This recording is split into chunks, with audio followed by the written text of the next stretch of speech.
where we're heading, how far have we come, where we're heading, that sort of thing. As you said, you went through the political line, which I've only done to some degree with the Australian Water and Wastewater Association. But yeah, you went through the Public Works Engineering, Institute of Public Works. The Asset Management Committee, as it stands now, what are they doing at the moment to address asset management? Okay, so the committee has been underway now for 2 years. Yep.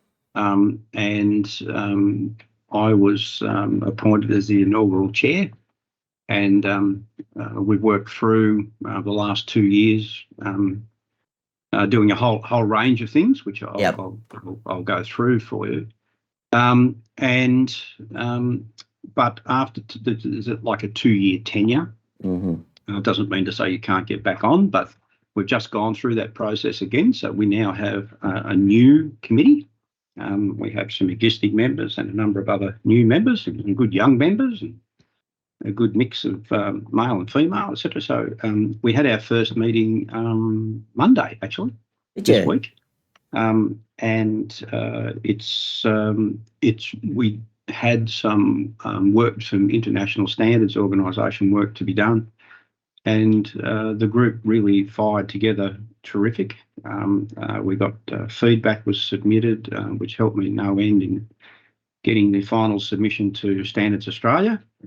And that submission went to Standards Australia on Tuesday, and then yesterday, in our Standards Australia meeting, which we have to make a decision on what information goes from Australia to ISO overseas. And I ended up having to chair that meeting because our chair was away. But we had a good meeting yesterday, and a lot of the stuff that our IPWEA committee has put up has gone right through to the international standards. So the committee is, and there's some new ideas come through there, which I've been involved with ISO for a long time, and it really made me think of how come I hadn't been onto that before. So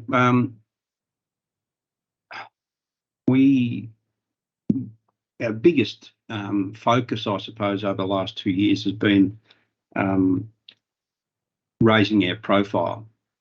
So who is the Institute of Public Works Engineering Australasia Asset Management Committee? So we have spent a lot of time putting together submissions to various authorities.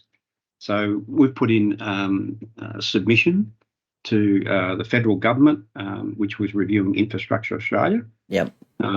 We put in another submission to the federal government where they were reviewing their infrastructure investment program, which is effectively the high-level mega project infrastructure pipeline. So we put in submission on that. We put in another submission on as a parliamentary inquiry, actually, into severe weather events on national, regional, rural and remote road networks. Absolutely. And we jumped at that because that was something that most of us experienced firsthand, and we raised some key issues that we've submitted previously. And so we put in a big submission there, and we were very pleased and put under pressure, I suppose, that we got a call from the Parliamentary Committee for Steve Verity and myself to attend and do a presentation to the committee directly, and also to answer questions for 40 minutes. So anyway, we did, and they weren't sitting at the time, so we did it online, which saved a trip to Canberra. But it was really good. We were listening to. We dialed in early and we're listening to professors and climate scientists and Engineers Australia, and then we came on. So it's things like that we're doing to raise our profile. We've also just recently did a submission to the strengthening the resilience of New Zealand's critical infrastructure system. And Australia's done some work on that, but I think when you look at what happened with Optus, yesterday. Yeah. Critical infrastructure still needs to be looked at in Australia, and communications needs to be recognised on how reliant we are on all this stuff. It's not just communications, but if you link it back to the asset management field, there'll be a lot of asset management stuff would have gone down yesterday. Yep. Due to those comms. And yeah, if you take it to a higher level again, Sandy, one of the other areas you're probably going to ask me is how do I sort of stay in touch with things? So I do a bit of reading and stuff. And one of the things I've picked up is that there is no control over the number of satellites whizzing around this Earth. Yep. And there are numerous satellites being launched weekly, and there's no control on this. And all they need is a little meteorite to hit one and knock it offline, or one to go kaput and get offline, and it'll just be crash, crash, crash, crash, crash.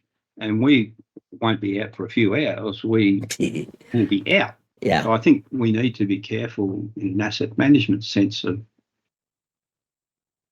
the world we're building being so reliant on something that yesterday showed can disappear instantly. So yeah.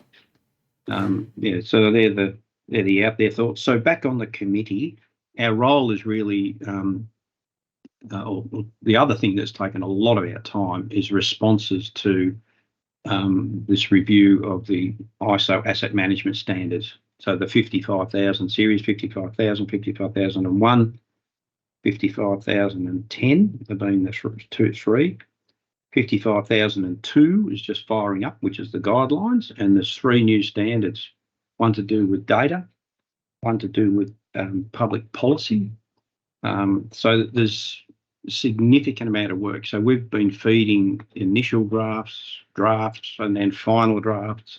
So the committee's been doing a lot of work and submitting back to MBO 19, Standards Australia, which then whatever gets through goes through to the international standards. So there's a meeting in Rio de Janeiro in January next year to pull it all together, and all of those new asset management ISO standards, including 55,002, if we can get it done by June, will all be released around about the same time, about June next year.